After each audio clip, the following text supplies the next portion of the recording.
What kind of access, what kind of involvement are residents entitled to when it comes to the decisions, the procedures, the activity of their local government? Well, that is kind of the next few days that I want to be discussing with you. Yesterday, we talked about how in the Local Governance Act, open council meetings are required. That means the public is invited to sit and observe either in the gallery or on video every single meeting where decisions are made by your local council, except in 10 instances where council is permitted then to have a private in-camera closed meeting. Now, some drama started last year where the Union of Municipalities of New Brunswick, kind of haphazardly, when you do the reading on it and hear how the story went, the UMNB kind of stumbled upon the reality that a lot of municipalities, too many local governments, were having closed meetings where they were not allowed because those meetings did not fall under one of the 10 stipulations for closed meetings. Specifically now, what kind of meetings do you think that councils were having in closed session, in confidential meetings? A few seconds to guess.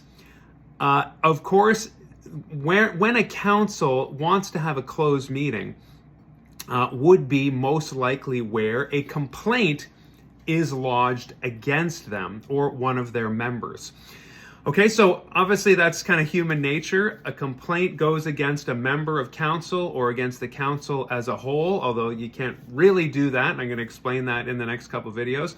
But then councils, in dealing with that issue, that problem, that complaint, they would have, after a regular meeting, that closed session.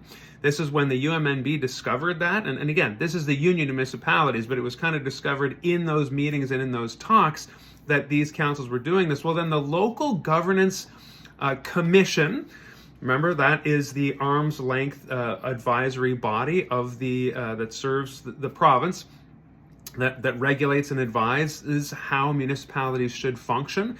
They issued an advisory, and this was sometime last year, where they basically had to release a statement saying just that. Hey, councils, it seems that a lot of you are having closed session when it comes to dealing with specifically formal complaints against the council. And they rang the bell and said, hey, remember the Local Governance Act, Section 68, as I read to you yesterday? Well, you can only hold closed sessions under those circumstances.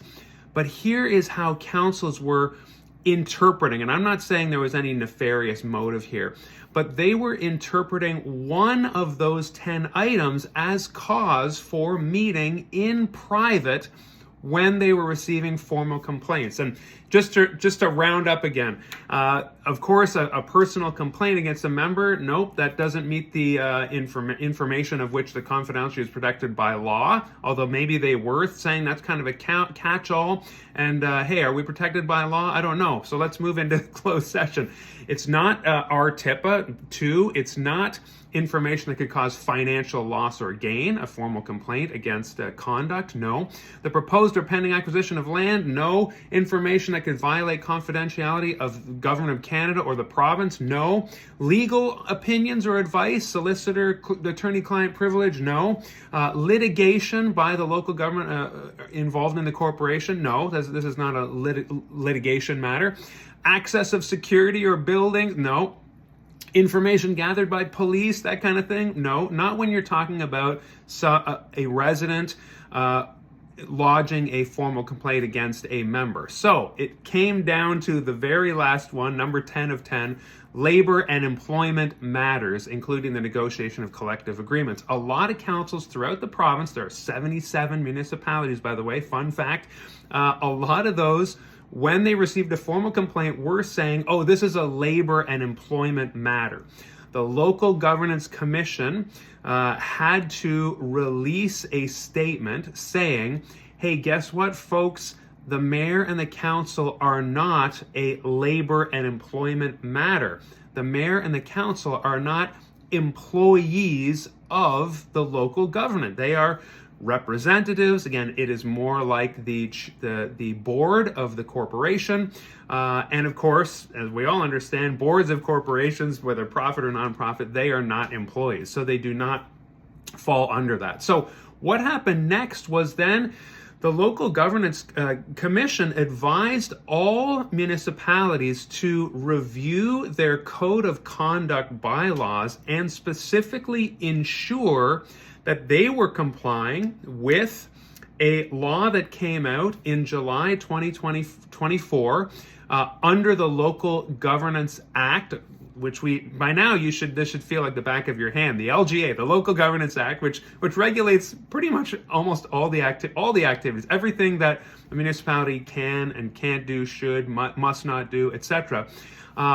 There was a law that came out in July of 2024 that basically said all municipalities need to have a code of conduct. So here I am holding St. Stephen's Code of Conduct in my hands here. It's bylaw 0423.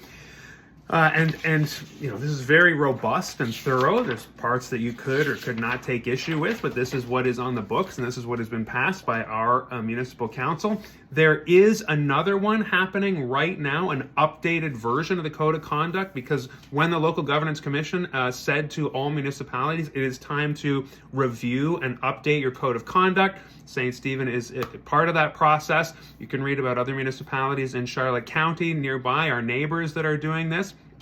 And what they wanted, this July 2024 law that was passed under the Local Governance Act, it is the 2024-48, if you're looking for that specifically.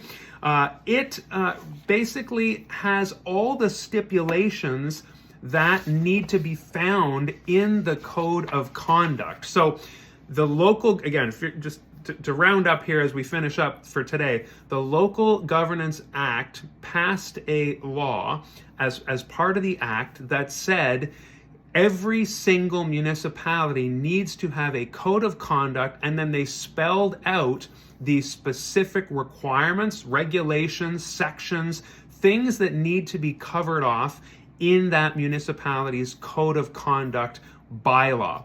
So St. Stephen, already had one, and it's being updated again, as I just said.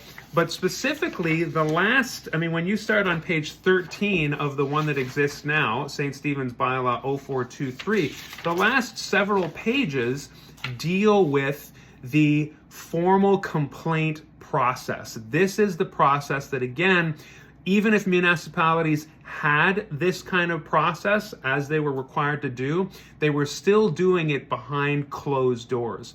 So this is for you to know as a resident, because I wanted to talk about in the next few days here. This is like a mini series on what is your involvement? How much openness and transparency are we entitled to as residents?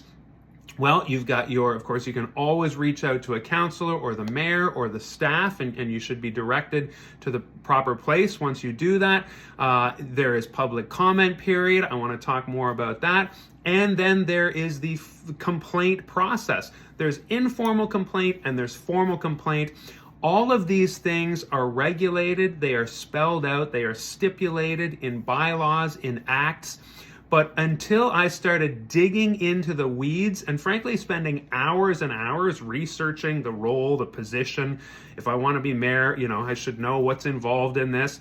And so as a resident who is curious about these things, I do find the information quite opaque, quite difficult to access. Now, if you're in it and you know it, then you say, well, come on now, you should know this. Everybody knows it. Well, no, everybody who works really hard to know it knows it.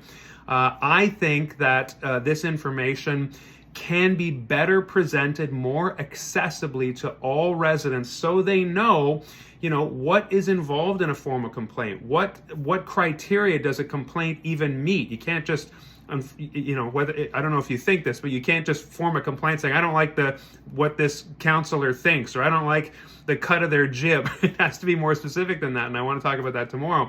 But then also, how do you reach out to a counselor? How do you engage in public comment period? Because there are rules around all of that. And that's really valuable for council and the mayor to know, because apparently, again, many municipalities were operating inappropriately. But as a resident, you should know how much of these proceedings you are entitled to witness and observe and participate in. That's really important. I want to lead a council that you can trust. Part of that trust is, as we say here, dispensing this information, making sure it's out there, making sure you understand it, it's at your fingertips. And of course, I want to be building up a St. Stephen that we are proud of, building a home that we are proud of, and use an action plan that we can all understand. That's kind of my mandate. If you go to my website, buildupststephen.ca, you will see how those three things are what I really want to expand upon in the 4 years as your mayor, because I really think that this can all be improved upon. But none of it's willy-nilly. None of it is haphazard. It is all laid out in regulation, and I think it's important for you to know that process. So let's talk tomorrow about the complaint process as it's laid out in the bylaws, and why it's important for you as a resident to know about it, and why it's important for you and the council, everybody involved where we live, to do this in open council sessions and open meetings that the public can access. All right? Have a wonderful rest of your Tuesday, friends. I'll see you tomorrow. Take care of yourself today. Take care of your neighbor, and let's build up St. Stephen together. Cheers.